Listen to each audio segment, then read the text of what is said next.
ओम सहनावतु सहनौ भुनक्तु सह वीर्यं करवावहै तेजस्विनावधीतमस्तु मा विद्विषावहैः। ओम शांति शांति शांती।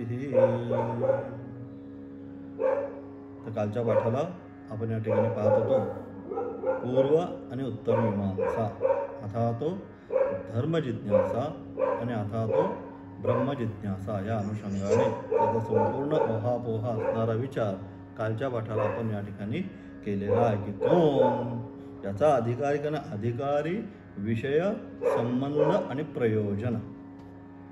कोणताही ग्रंथ ज्यावेळेस आपण लिहायला घेतो त्या ग्रंथाचं मूलभूत कन्सेप्ट जे आहे हे मूलभूत कन्सेप्ट हीच आहे काय की त्याचा अधिकारी नुसता ग्रंथ लिहायचा आहे असं नाही। मला वाटलं आता मनामध्ये आलं म्हणून मी आता ग्रंथ लिहिला आरंभ केला असं नाही। तो जो ग्रंथ लिहिणार आहोत त्या ग्रंथासाठी अधिकारी कोण आहे, हे कोणासाठी मी करतोय, हे सर्वात पहिलं आपल्याला काय केलं पाहिजे, निश्चित केलं की मी यांच्यासाठी। मग त्याप्रमाणे इथे सुद्धा पूर्वमीमांसा असेल उत्तर मीमांसा असेल यांचे अधिकारी कोण, शिकणारा कोणासाठी, त्यानंतर त्यामध्ये प्रतिपाद्य विषय, तो नुसता ग्रंथ लिहायचा नाहीये, त्या ग्रंथामध्ये जो विषय आहे हा कोणता विषय मी सांगणार आहे, इथे काय सांगणार आहे मी, इथे परमेश्वराचं स्वरूप निर्माण करणार आहे, पुराणाचा विषय सांगणार आहे, ब्रह्मविद्येचा विषय सांगणार आहे, नक्की काय सांगणार आहे। म्हणून दुसरं पहिला शिकणारा, दुसरा त्याचा असणारा विषय, त्याच्यामध्ये काय प्रतिपाद्य, मी कोणत्या विषयाला धरून मी हा ग्रंथाचा आरंभ करत आहे, म्हणजे तोच विषय आदे अंतेच यद अस्ति, शास्त्राच्या न्यायानं काय मध्येबी तत्तथा सांगितलं।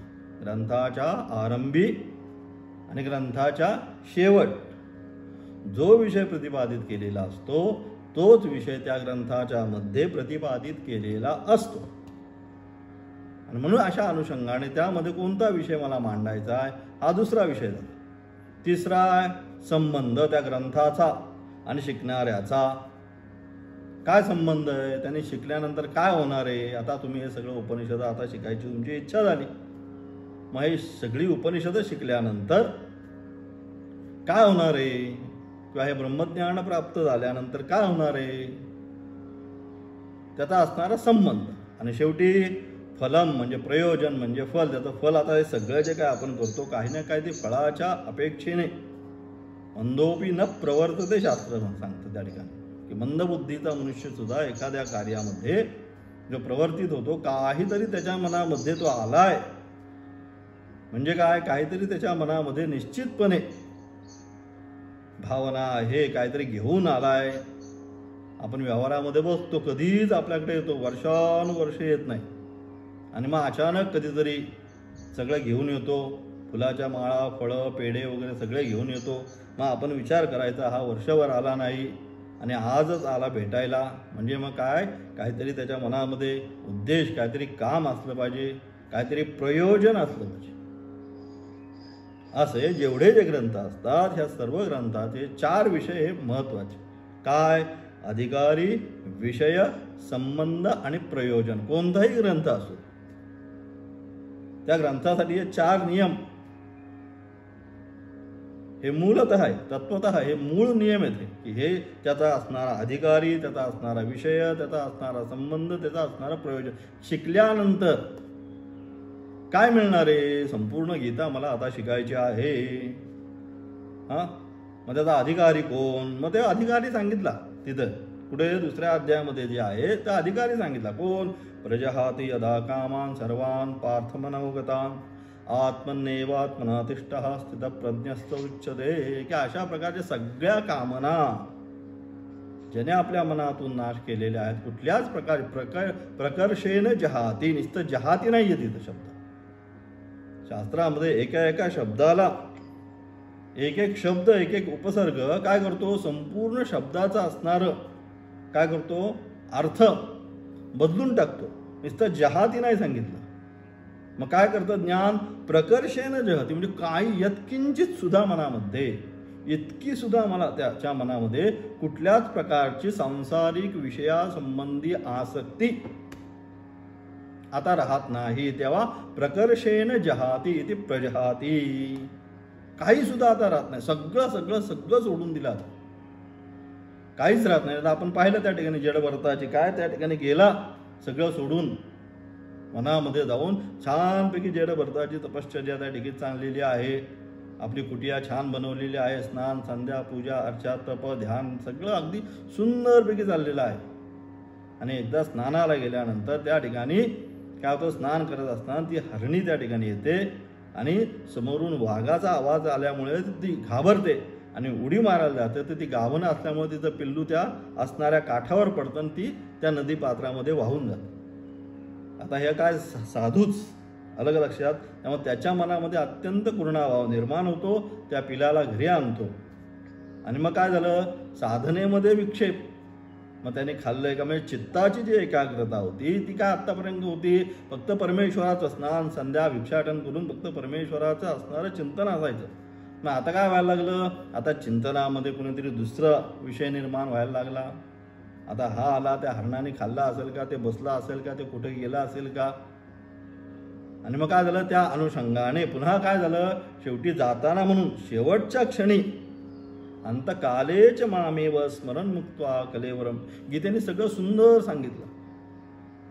तो काय मलाच प्राप्त होतो जो परमेश्वराचं स्मरण करतो. पण परमेश्वराचं अंतकाली स्मरण करण्याकरता आपण म्हणू शेवटी स्मरण करू. आयुष्यभर संपूर्ण जीवनभर विषयांचं स्मरण करत राहिला, शेवट बळ तरी त्याला परमेश्वराचं स्मरण होईल का. आणि म्हणून तो अभ्यास होण्याकरता म्हणून काय बोले, जीवन आयुष्यभर काय केलं पाहिजे, त्याने परमेश्वराचं जर स्मरण करत राहिला, राम राम राम राम म्हणत राहिला, तर होणारे शेवटी परमेश्वराचं अंतकाली स्मरण. आणि मग काय, अंतकाली एकदा स्मरण केल्यानंतर काय परमेश्वराचीच प्राप्ती आहे.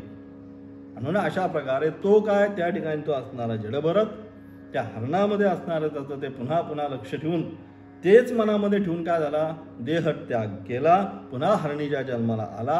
आणि त्यानंतरच्या जन्माला, कारण कसं आहे, हे सगळं जे आहे हे सगळं आपलं इथे असणारं जे अंतःकरण चतुष्टय ज्याला आपण म्हणतो सूक्ष्म शरीर, या सूक्ष्म जे काय आपण सगळी कर्म जी काय करतो आहोत हे सगळ्याच्या सगळं त्या ठिकाणी म्हणून आपण त्या ठिकाणी काय म्हणतो, चित्रगुप्त. कोण आहे, यमाच्या दरबारी असणारा कोण, चित्रगुप्त.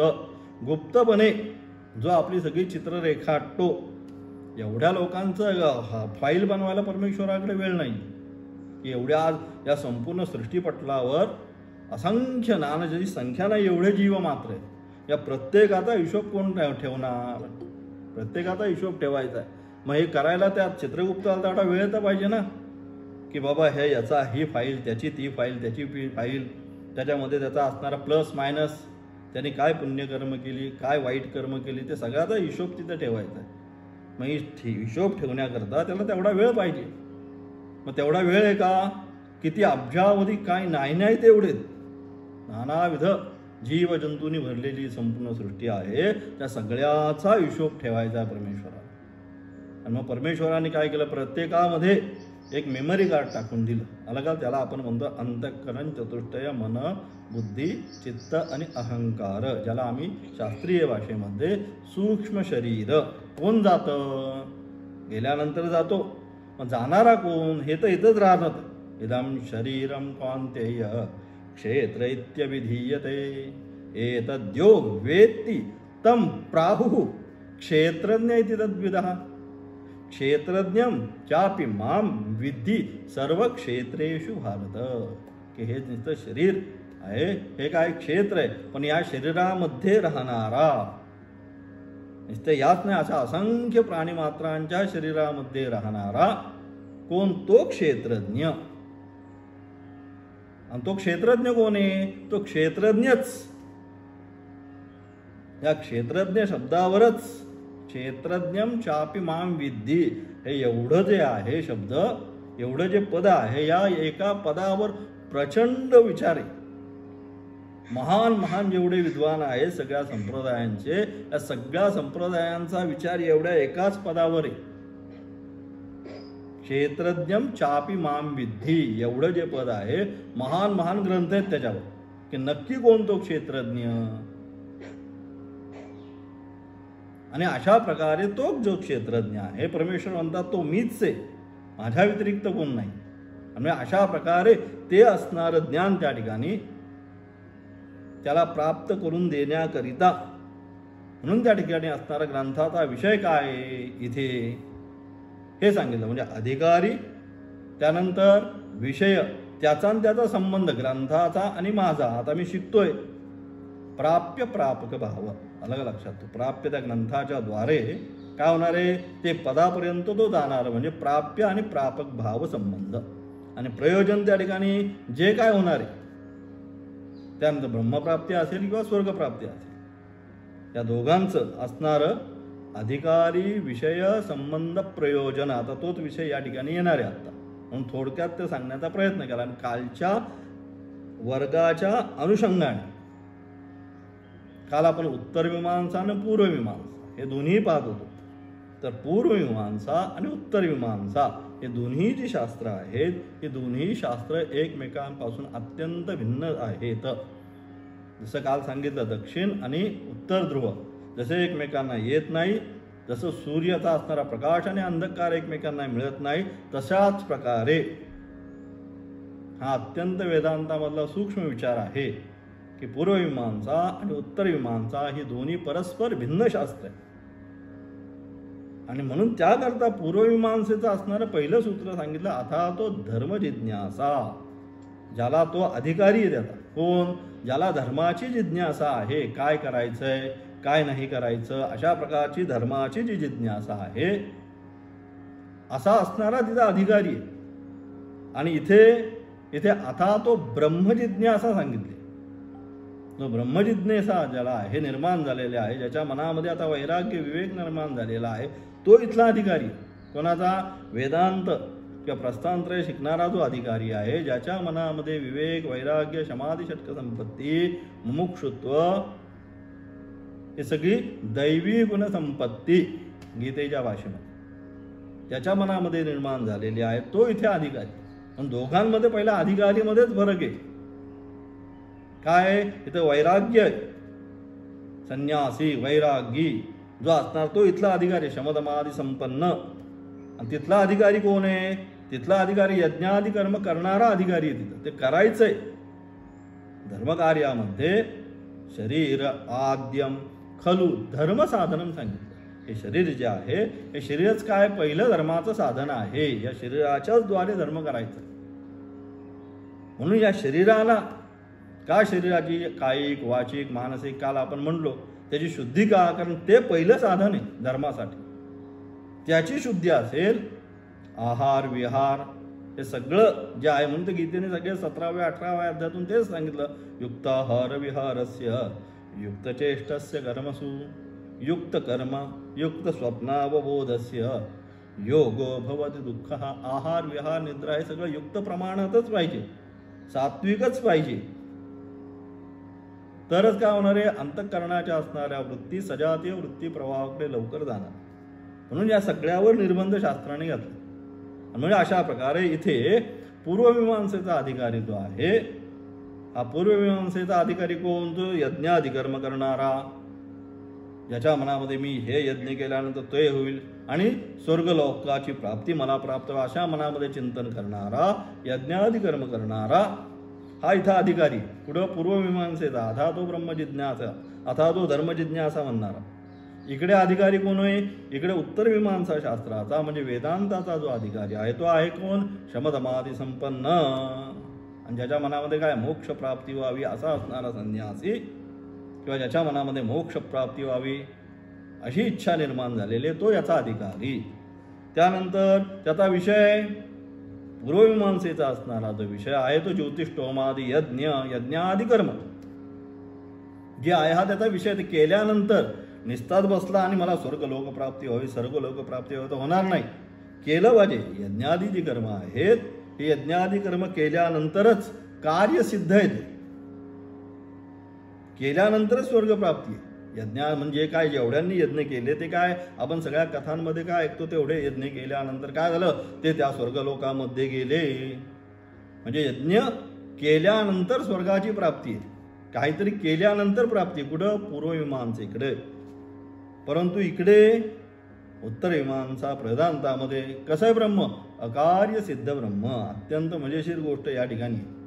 ब्रह्मप्राप्तीसाठी काय करायचं, असा ज्यावेळेस शिष्य गुरुला प्रश्न करतो, हे गुरु मी तुम्हाला आता काय, तद्विद्धी प्रणिपातेन परिप्रश्नेन सेवया उपदेक्षन्ति ते ज्ञानम ज्ञानिनस्तत्त्वदर्शनः तद्विज्ञानार्थम स गुरुमेव अभिगच्छेत सांगितलं. श्रोत्रियम ब्रह्मनिष्ठम, त्याचं ज्ञान तुला प्राप्त करून घ्यायचं असेल तर गुरुमेव अभिगच्छे. एव सांगितलं, त्याचं एवचा संस्कृतमध्ये अर्थ चकार, गुरुलाच. इकडे तिकडे शरण जाऊन करणार नाही, मी माझ्या बुद्धीने अभ्यास करतो वेदांताचा, चालणार नाही, त्याचा अर्थबोधच होणार नाही. अथवा काय होईल, दुसराच त्याच्या मनामध्ये जा, पाहिजे तो अर्थ नाही, दुसराच अर्थ त्याच्या मनाने तो काढत बसेल. म्हणून सांगितलं विज्ञानार्थम स गुरुमेव अभिगच्छ. कोणत्या गुरुला? श्रोत्रियम ब्रह्मनिष्ठम. कोणत्या याच्या त्याच्या इकडे तिकडे नाही, जे श्रोत्रिय ब्रह्मनिष्ठ गुरु आहेत. श्रोत्रिय म्हणजे यश छंदो, श्रोत्रियश्छंदोधीते यहा छंदानाम अधीयते स श्रोत्रिय, की ज्याने संपूर्ण शास्त्राचं सांगोपांग अध्ययन केलेलं आहे तो श्रोत्रिय. आणि त्या श्रोत्रिय असून चालणार आहे का? नाही. श्रोत्रिय नंतर ब्रह्मनिष्ठ सांगितला गुरु. ब्रह्मनिष्ठ ब्रह्मनिष्ठ जे केलेलं आहे ते काय, त्याच्या आचरणामध्ये. आता लोका सांगे ब्रह्मज्ञान, आपण कोरडे पाषाण, तसा नाहीये. अशा गुरूंची संख्या भरपूर आता व्हायला लागली आपल्याकडे. तसं नाही, जे काय आचरण, जे काय शिकलेलं आहे ते त्याच्या आचरणामध्ये. अशा गुरुला शरण जायचं. आणि मग अशा गुरुला शरण नेल्यानंतर मग गुरु उपदेश करेल. आता त्या ठिकाणी राहिल्यानंतर गुरु काय लगेच सांगितलं, आला बसला लगेच बाबा दिले पेढे हार घातला, फळं वगैरे सगळी करा उपदेश, असे नव्हते. उपनिषदांमध्ये सगळ्याकडे आपण पाहिलं, कृष्ण असेल त्या ठिकाणी सगळे काय, त्या ठिकाणी गुरुग्रही राहिल्यानंतर सेवा आहे पहिली सगळ्यांना. सुदामा असेल त्या सगळ्यांना ते केल्यानंतर सगळ्या आपण कथा पाहतो पुराणामध्ये, हां, की काय कशा प्रकारे असणारे शिष्य सेवा करतो. ते सेवा केल्यानंतर त्याच्या अंतःकरणाचा अंदाज आल्यानंतर अधिकारित्व झालंय का नाही, मगच गुरु उपदेश करतो. म्हणून असा उपदेश कोणता आहे मग? हे ब्रह्म कसं आहे, ब्रह्म अकार्य सिद्ध ब्रह्म आहे, तिथं कार्यसिद्ध आहे. लक्षात ठेवा, हे दोन जो विषय आहेत हे अत्यंत सूक्ष्म अत्यंत महत्त्वाचे विषय आहेत. पूर्वमीमांसा जो आहे अथवा तो धर्मजिज्ञासा जो विषय आहे हा कार्यसिद्ध आहे. म्हणजे तुम्ही यज्ञादी कर्म केल्यानंतरच तुम्हाला स्वर्गादी लोकाची प्राप्ती आहे, म्हणून ते कार्यसिद्ध. परंतु ब्रह्म कसे, ब्रह्म अकार्य सिद्ध ब्रह्म आहे. ब्रह्मप्राप्तीसाठी मी आता काय करू, मी आता एवढा अनुष्ठान करतो, मी अमुक करतो, मी तमुक करतो, काही करायचं नाही. हे करणं म्हणजे हीच साधना. याच्यात मी करतो म्हटल्यानंतर अडकलं का, सगळं सोडून द्यायचं. म्हणून त्या ठिकाणी काय सांगितलं, उत्तमा सहजावस्था, मध्यमा ध्यानधारणा, अधमा शास्त्रचिंताच्या सांगितलं. उत्तमा सहज अवस्थेमध्ये मन उन्मनी भावाला कुठल्याही प्रकारचा प्रयत्न न करता, काही नाही बसला आणि मी श्वासोश्वास करतोय, असं करतोय, आम्ही करतोय, तर काही नाही. कुठल्याही प्रकारची प्रक्रिया न करता मन उठल्याबरोबर, जागृत अवस्थेबरोबर आल्याबरोबर काय उन्मनी भावाला जाणं म्हणजे उत्तम अवस्था, उत्तमा सहजावस्था सांगितली साधकाची. कुठला? जो ब्रह्मप्राप्तीचा साधक आहे त्याची असणारी उत्तम अवस्था कोणती? हीच आहे. दुसरी मध्यमा ध्यानधारणा सांगितली. मध्यम प्रकारची म्हणजे मग त्याला प्रयत्न करायला लागतोय, ध्यान करायला लागतंय, धारणा करायला बसतोय, यम नियम आसन जे आहे अष्टांग आमची प्राणायाम पद्धती सांगितली ते सगळं करायला लागतंय. तो मध्यम स्वरूपाचा साधक झाला. अधमा शास्त्रचिंताच्या, आता आपण जे काय सगळं अध्यापनाआधी करतोय हा त्या ब्रह्म मार्गावरचा तिसऱ्या नंबरचा टप्पा आहे. म्हणजे सहज अवस्था पहिली, दुसरी धारणा आणि तिसरी अधमा शास्त्रचिंताच. आता जे अध्यापन करतो हे 3ऱ्या क्रमांकाला आहे. म्हणजे अशा प्रकारे मत. कारण का, ते जे ब्रह्म आहे ते ब्रह्म अकार्य सिद्ध ब्रह्म आहे. ब्रह्मप्राप्तीसाठी काही करायचं नाही, सगळं सोडून द्यायचं, हेच करायचं. म्हणून सर्व कर्म संन्यास सांगितलं. काहीच नाही. संन्यासाला काय काय कर्म करावी? संन्यासाने काहीच कर्म करायची नाही. सर्व संकल्प, काय मनामध्ये भावना सुद्धा नाही. कर्म तर फारच लांब गेलं. म्हणून यस्य आत्मरतिरेवश्चात् आत्मतृप्तश्च मानवः आत्मनेवच संतुष्ट. केवळ स्व आत्म्यामध्येच योगरतो वा भोगरतो वा संगरतो वा संगविहीनः यस्य ब्रह्मणि रमते चित्तम नंदती नंदती नंदत्येव सांगितलं शास्त्राने. आचार्य म्हणतात योगरतो वा भोग, कुठल्याही अवस्थेमध्ये असेल